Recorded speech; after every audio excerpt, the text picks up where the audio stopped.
ಕುತೂಹಲಗಳ ಐತಿಹಾಸಿಕ ತಾಣ. ಎಷ್ಟು ಮಳೆ ಬಂದರೂ ಒಂದು ಹನಿ ನಿಲ್ಲದ ನೀರು. ಸ್ನೇಹಿತರೆ, ದೇವನಹಳ್ಳಿ ತಾಲೂಕಿನ ವಿಜಯಪುರ ಪಟ್ಟಣದಿಂದ 2 ಕಿಲೋಮೀಟರ್ ದೂರದಲ್ಲಿರುವ ಚಿಕ್ಕನಹಳ್ಳಿ ಗ್ರಾಮದಲ್ಲಿ ಈ ಊರಿನ ಮುಂಭಾಗ ವಿಶಾಲವಾಗಿ ಹರಡಿರುವ ಒಂದು ಆಲದ ಮರವಿದೆ. ಈ ಅಪರೂಪದ ಆಲದ ಮರದ ಪಕ್ಕದಲ್ಲೇ ಅತಿ ಪುರಾತನ ಕಾಲದ ಒಂದು ಛತ್ರವಿದೆ. ಅದರ ಪಕ್ಕದಲ್ಲಿ ವಿಶಾಲವಾದ ಒಂದು ಕಲ್ಯಾಣಿ ಇದೆ. ಇವುಗಳ ನಿರ್ಮಾಣದ ಬಗ್ಗೆ ಆಗಲಿ ಇದರ ಹಿನ್ನೆಲೆಯಾಗಲಿ ಯಾವುದೇ ಖಚಿತ ಪುರಾವೆಗಳಿಲ್ಲ. ಆದರೆ ಇದರ ಬಗ್ಗೆ ಒಂದು ದಂತಕಥೆ ಇದೆ. ಇಲ್ಲಿನ ಛತ್ರ ಮತ್ತು ಕಲ್ಯಾಣವನ್ನು ಕಟ್ಟುವ ಸಂದರ್ಭದಲ್ಲಿ ನೂರಾರು ಬಡ ಕೂಲಿ ಕಾರ್ಮಿಕರು ಕೆಲಸ ಕಾರ್ಯದಲ್ಲಿ ತೊಡಗಿಸಿಕೊಂಡಿದ್ದರು. ಆ ಕೂಲಿ ಕಾರ್ಮಿಕರಲ್ಲಿ ಒಬ್ಬ ಗರ್ಭಿಣಿ ಸ್ತ್ರೀ ಕೂಡ ಇದ್ದಳು. ಹಗಲಿರುಳು ದಾಹ ದಣಿವುಗಳನ್ನು ಲೆಕ್ಕಿಸದೆ ಕೆಲಸ ಮಾಡುತ್ತಿದ್ದಳು. ಅತಿ ಹೆಚ್ಚು ಬಡತನ, ಪ್ರತಿದಿನದ ಊಟಕ್ಕೂ ಕಷ್ಟಪಡುತ್ತಿದ್ದಳು. ಕಲ್ಯಾಣಿ ಮತ್ತು ಛತ್ರ ನಿರ್ಮಾಣ ಪೂರ್ತಿಯಾಗಿ ಮುಗಿಯುತ್ತಾ ಬಂದಿತ್ತು.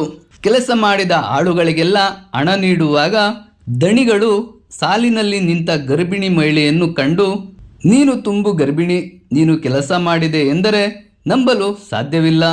ನೀನೇನು ಕೆಲಸ ಮಾಡಿದೆ? ನಡೆದಾಡಲು ಸಾಧ್ಯವಾಗದ ನೀನು ಎಷ್ಟು ಕೆಲಸ ಮಾಡಿದೆ ಎಂದು ಪ್ರಶ್ನಿಸುತ್ತಾ, ನೀನು ದಿನಗೂಲಿ ತೆಗೆದುಕೊಳ್ಳಲು ಯೋಗ್ಯಳಲ್ಲ, ಇಲ್ಲಿಂದ ತೊಲಗಿ ಹೋಗು ಎಂದು ಹಣ ನೀಡಲು ನಿರಾಕರಿಸಿಬಿಟ್ಟ. ಮನನೊಂದ ಆ ಹೆಣ್ಣು ಮಗಳು ತನ್ನ ಶ್ರಮಕ್ಕೆ ತಕ್ಕ ಪ್ರತಿಫಲ ಸಿಗದ ಕಾರಣ ಕಡು ಬಡತನವನ್ನು ನೆನೆದು ಏನು ಮಾಡಲಾಗದ ಅಸಹಾಯಕ ಪರಿಸ್ಥಿತಿಯಲ್ಲಿ ಕಣ್ಣೀರಿಟ್ಟಳು. ಕಾಕತಾಳೀಯ ಎಂಬಂತೆ ಅಂದು ಧಾರಾಕಾರ ಮಳೆ ಸುರಿದು ಕಲ್ಯಾಣಿ ನೀರಿನಿಂದ ತುಂಬಿತ್ತು.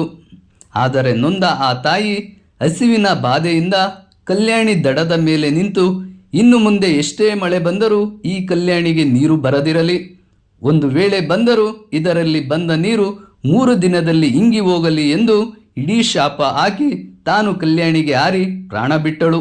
ಈ ಶಾಪದಿಂದ ಇಂದಿಗೂ ಕಲ್ಯಾಣಿಗೆ ಎಷ್ಟೇ ನೀರು ಬಂದರೂ 3 ದಿನದಲ್ಲಿ ಇಂಗಿ ಹೋಗುತ್ತದೆ ಎಂದು ಸ್ಥಳೀಯರು ತಿಳಿಸುತ್ತಾರೆ.